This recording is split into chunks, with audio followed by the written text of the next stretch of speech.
बिस्मिल्लाहिर्रहमानिर्रहीम। अस्सलाम वालेकुम। मैं हूं फ़हीम अख्तर, एक नए व्लॉग के साथ हाज़िर खिदमत हूं। नाज़रीन, आज एक बार फिर इलेक्शन कमीशन ऑफ पाकिस्तान का इजलास होता है मखसूस नशिस्तों के ऊपर। जो सुप्रीम कोर्ट ऑफ पाकिस्तान का फ़ैसला आया और उसके बाद तफसीली फ़ैसला जारी किया गया, लेकिन इलेक्शन कमीशन ऑफ पाकिस्तान अभी तक इसके ऊपर अमल दरामद करने के किसी हतमी नतीजे के ऊपर नहीं पहुँच सका। आज के इजलास के अंदर कुछ इशूज़ सामने आए और इलेक्शन कमीशन ऑफ पाकिस्तान में इस वक्त जो फड्डा है वो अपने रूज के ऊपर पहुँचा हुआ है। इलेक्शन कमीशन ऑफ पाकिस्तान के दो जो मेंबर्स हैं, उन्होंने चीफ इलेक्शन कमिश्नर और उनके जो बाकी दो मेंबरान हैं उनसे बगावत की है और उनके फैसले के ऊपर एतराज़ात किए हैं या फिर उनकी जो राय है उससे इख्तलाफ किया है। ये मामला क्या है?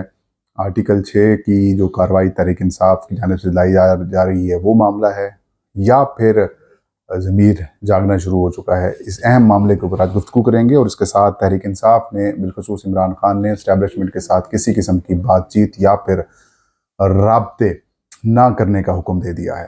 ये बड़ी अहम डेवलपमेंट है और रावलपिंडी का जो जलसा है तहरीक इंसाफ का, वो इस वक्त क्यों अहमियत इख्तियार कर चुका है, इन दो तीन टॉपिक्स के ऊपर गुफ्तगू करेंगे। आगाज़ करते हैं मखसूस नशिस्तों वाले मामले के ऊपर। सुप्रीम कोर्ट ऑफ पाकिस्तान के 3 बुनियादी तौर पर फैसले अब तक आ चुके हैं और इलेक्शन कमीशन ऑफ पाकिस्तान इन फैसलों के ऊपर अमल दरामद नहीं कर रहा। इलेक्शन कमीशन ऑफ पाकिस्तान को रेस्क्यू करने के लिए वफाकी हुकूमत मैदान में है, पीपल्स पार्टी मैदान में है, मुस्लिम लीग नून मैदान में है, और जो बड़ी बड़ी तो नहीं बल्कि बाकी जो जमातें हैं वो भी इस वक्त इलेक्शन कमीशन ऑफ पाकिस्तान के मौक़िफ़ से हम आहंग हो रही हैं। लेकिन इंटरेस्टिंग बात यह है कि इलेक्शन कमीशन ऑफ पाकिस्तान ने अब तक जितने भी फैसले किए हैं उनमें जो इस वक्त जो सिचुएशन है वो थोड़ी सी डिफरेंट हो चुकी है। पहले इलेक्शन कमीशन जो भी फैसला करता था वो 5-0 से आता था, यानी कि जो 4 मेंबर्स हैं सूबों के और एक चीफ इलेक्शन कमिश्नर, ये सारे एक पेज के ऊपर होते थे।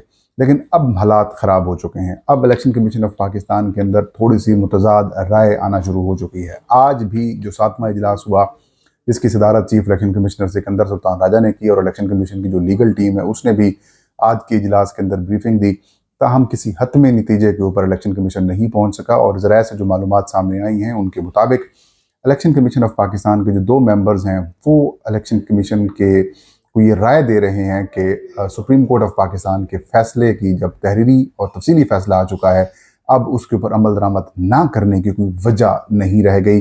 जबकि जो लीगल टीम है वो स्पीकर कौमी assembly, speaker Punjab assembly, Sindh assembly के जो खतूत हैं उनकी अहमियत से भी उजागर कर रहा है, और जो इलेक्शन एक्ट में जो तरमीम की गई थी उसकी भी अहमियत बता रहा है, जिसके अंदर ये बताया जा रहा है कि उसका जो इतलाक़ है वो माजी से है और उसके ऊपर किसी अदालत का जो हुक्मनामा है या फिर हुक्म है वो उसको असर नहीं कर सकता। जो बुनियादी तरामीम थी वो इलेक्शन एक्ट के अंदर वो ये की गई थी कि एक दफ़ा जो सियासी जमात अगर मखसूस नशिस्तों की तरजीही फ़हरिस्त मुकर्ररा वक्त में जमा नहीं कराती तो बाद में उसको मखसूस नशिस्तें नहीं दी जा सकती। और दूसरा उन्होंने ये कहा था कि जो MNAs या फिर MPAs एक दफ़ा आज़ाद हैसियत के अंदर मुंतखब होकर आते हैं तो 3 दिन के अंदर वो किसी अगर सियासी जमात को ज्वाइन नहीं करते तो वो सियासी जमात या फिर वो MNAs या MPAs जो हैं वो दोबारा किसी और जमात के अंदर शामिल नहीं हो सकते, और ये एक दफ़ा का जो बंधन है ये नाकाबिल तनसीख होगा। मतलब ये इस हवाले से भी दी जा रही है ब्रीफिंग। और साथ में ये भी कहा जा रहा है कि क्योंकि सुप्रीम कोर्ट ऑफ पाकिस्तान ने हुक्म दिया है कि इस फैसले के ऊपर अमल दरामद किया जाए और मखसूस नशिस्तें तहरीक इंसाफ को दी जाएँ, तो इलेक्शन कमीशन का पुराना मौक़िफ़ भी यही है कि जब तहरीक इंसाफ इस केस के अंदर फ़रीक नहीं थी तो फिर हम सीटें कैसे दे दें। लेकिन अब डिटेल ऑर्डर आने के बाद इलेक्शन कमीशन ऑफ पाकिस्तान के पास अब कोई और ऑप्शन नहीं है मा सवाए कि इस फैसले के ऊपर अमल दरामद किया जाए, क्योंकि जब बात आइन और कानून के दरमियान इश्यूज़ आ जाएँ सामने कि आइन बड़ा है या फिर कानून, अगर इस तरह से कोई तज़ाद पैदा हो जाता है तो फिर प्रिवेल आइन ही करता है और जो कानून है वो फिर नीचे हो जाता है, क्योंकि कॉन्स्टिट्यूशन से ही जो कानून है वो बनते हैं। अगर कोई कानून कॉन्स्टिट्यूशन के अगेंस्ट हो जाता है तो फिर वो काबिल अमल नहीं हो सकता। तो सुप्रीम कोर्ट ऑफ पाकिस्तान ने अपने फैसले के अंदर माजी से किसी कानून साजी के इतलाक़ की भी नफ़ी कर दी है और सुप्रीम कोर्ट ने हुक्म दिया है इलेक्शन कमीशन ऑफ पाकिस्तान को कि आप इस फैसले के ऊपर अमल दरामद करें। सिर्फ 8 जजेज़ ही नहीं बल्कि 3 और जो जजेज़ हैं उन्होंने तरीक़ाकार अपना अलग बताया है, लेकिन बुनियादी तौर पर वो भी इस बात के ऊपर मुत्तफ़िक हैं, इंक्लूडिंग जनाब चीफ जस्टिस पाकिस्तान के मखसूस नशिस्तें तहरीक इंसाफ को बनती हैं और इलेक्शन कमीशन ऑफ पाकिस्तान ने मखसूस नशिस्तों के ऊपर जो हो सुप्रीम कोर्ट का मखसूस नशिस्तों के नहीं बल्कि इंतखाबी निशान या फिर PTI के इंट्रा पार्टी इंतखाबात से मुतालिक जो फैसला था उसकी गलत तशरीह की है। तो अब मामला बड़ा इतना सीधा नहीं है और आर्टिकल 189 और 190 जो है वो भी क्लियर कर रहे हैं कि रियासत हो या फिर कोई इदारा हो, वो सुप्रीम कोर्ट के फैसलों के ऊपर अमल दरामद का पाबंद है। लेकिन हम बदकिस्मती से इस मुल्क में रह रहे हैं जिस मुल्क में आइन बराए नाम है, गो के रिटन है, लेकिन उसके ऊपर अमल दरामद जो है वो जब तक ताकतवर हल्के नहीं चाहेंगे, जब तक हुकूमत नहीं चाहेगी, तब तक उसकी इम्प्लीमेंटेशन नहीं हो सकती, या फिर जो उनको सूट करेगी वही इम्प्लीमेंटेशन होगी। चाहे आपने देख लिया कि खैबर पख्तूनख्वा और पंजाब के जो इंतखाबात होने थे असम्बलियों के, वो भी नहीं कराए गए, पूरी पार्लियामान इकट्ठी हो गई, इलेक्शन कमीशन ऑफ पाकिस्तान ने अपने इख्तियारात इस्तेमाल करना शुरू कर दिए और सुप्रीम कोर्ट का फैसला वो ऐसे का वैसा रहा।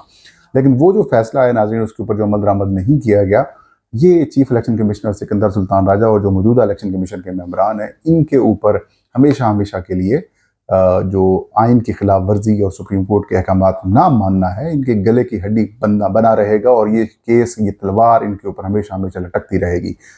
वो जिस तरह से कहते हैं ना कि सदाशाही अल्लाह दी ते रब दी, तो वैसे ही मतलब ये कि सारी ज़िंदगी शहबाज शरीफ ने वज़ीर आज़म नहीं रहना और सारी ज़िंदगी जो आज के हुक्मरान हैं, हमारे असली हुक्मरान हैं, वो नहीं रहेंगे, वो भी तब्दील होंगे, वो भी जाएंगे। लेकिन जब कोई और आएगा या फिर मामला डिफरेंट होंगे, तो फिर इनकी कहानी हमेशा हमेशा के लिए ख़त्म हो जाएगी। तो अब जो इलेक्शन कमीशन के 2 मेंबरान हैं, मेंबर पंजाब और मेंबर खैबर पख्तूनख्वा, ये दोनों कह रहे हैं कि हमें सुप्रीम कोर्ट ऑफ पाकिस्तान के फैसले के ऊपर अमल दरामद करना चाहिए और उन्होंने अपनी ये राय दी है और ये कहा कि अब हमारे पास किसी किस्म का कोई और ऑप्शन नहीं रह गया कि हम इस फैसले के ऊपर अमल दरामद ना करें। हाँ, अलबत्ता हमने जो नज़रसानी की अपील दायर की हुई है, जब तक उसके ऊपर डिसाइड नहीं होता तब तक हमें इस फैसले के ऊपर जो है वो अमल दरामद करना चाहिए। अतः हम इसके ऊपर हतमी फैसला नहीं हो सका। अब इस फैसले के ऊपर अमल दरामद से मुतालिक मामला जो है वो कल तक चला गया है। कल एक बार फिर इजलास होगा और उस इजलास में इत्तेफाक राय पैदा करने की कोशिश की जाएगी। लेकिन यहाँ पर ये बड़ा अहम सवाल उठ रहा है कि क्या ये जो ज़मीर जागा है या फिर जो मामला है आर्टिकल 6 की खिलाफ वर्जी का मामला है, ये उस चक्कर में हो रहा है या फिर कोई और इश्यूज़ सामने आए हैं। सीधी सी बात यह है कि chief election commissioner Sikandar Sultan Raja, member Sindh और मेंबर बलूचिस्तान, ये तीनों जनवरी 2025 में जा रहे हैं, ये रिटायर्ड हो रहे हैं, इनकी 5 साल मुद्दत ख़त्म हो रही है। लेकिन ये जो बाकी मेंबर्स हैं, मेंबर पंजाब बाबर हसन भरवाना और member Khyber Pakhtunkhwa justice retired Ikramullah, एक को नून लीग ने रिकमेंड किया था, एक जमात उलमा इस्लाम ने रिकमेंड किया था और इनकी जो रिकमेंडेशंस या फिर जो भी मामलात हैं, लेकिन इनकी अभी 2.5 साल के करीब मुद्दत मौजूद है, इनकी मुद्दत अभी ख़त्म नहीं हो रही। बाकी मेंबर्स और चीफ इलेक्शन कमिश्नर जो है वो रिटायर्ड हो रहे हैं। तो ऐसी सूरत हाल के अंदर वो ये कतन नहीं चाहेंगे, वो ये नहीं चाहेंगे कि हम कंटेम्प्ट की तरफ जाएं, फिर हमारे मामलात हों। अगर ये लोग यानी कि चीफ इलेक्शन कमिश्नर और 2 मेंबरान ये कंटेम्प्ट फेस करना चाहते हैं तो ये कर लें, लेकिन हम इस तरफ फिलहाल यानी कि वो एक अप्रोच सोच मौजूद है कि हम नहीं जाएंगे। और वो जो लीगल टीम की ब्रीफिंग, डीब्रीफिंग या फिर इनलीगल टीम की ब्रीफिंग जो है वो उसको थोड़ा सा एक्सेप्ट नहीं कर रहे। तो दूसरी जानब तहरीक इंसाफ भी आर्टिकल 6 की डिमांड कर रही है और इनके खिलाफ हो सकता है अगले आइंदा 1-2 रोज़ में तहरीक इंसाफ की तरफ से कंटेम्प्ट ऑफ कोर्ट भी फाइल कर दी जाए पिटीशन सुप्रीम कोर्ट में।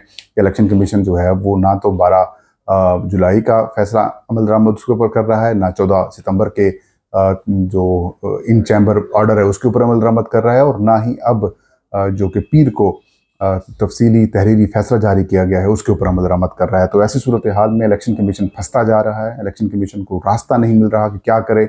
अब एक आसरा है कि शायद पार्लियामान के इजलास बुला लिए जाएँ और वहाँ पर पार्लियामान की जानिब से दोबारा इनको सपोर्ट की जाए। लेकिन फिल वक्त ऑप्शंस जो हैं वो एक तो ये है कि अमल दरामद कर दिया जाए, दूसरा ऑप्शन अमल दरामद ना किया जाए, तीसरा ऑप्शन ये है कि मुतफर्रिक दरख्वास्त दायर कर दी जाए सुप्रीम कोर्ट में, और चौथा ऑप्शन ये है कि जनाबे वाला पार्लियामान हमें आके सेव करे।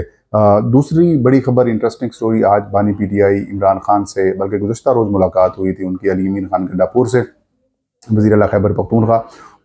अली अमीन खान गंडापुर को इमरान खान ने हिदायत की है कि लाहौर में भी मीनार पाकिस्तान के ऊपर जलसा किया जाए और रावलपिंडी की जलसे को भी लीड करें और जितने भी एहतजाजी मुजाहरे और रैलियाँ हैं उनको निकालें और हुकूमत के ख़िलाफ़ मुकम्मल महाज खड़ा करें। ये इलेक्शंस जो हैं वो हम इनको जो मैंडेट दिया गया है उसको एक्सेप्ट नहीं करते, हमारा मैंडेट चुराया गया है।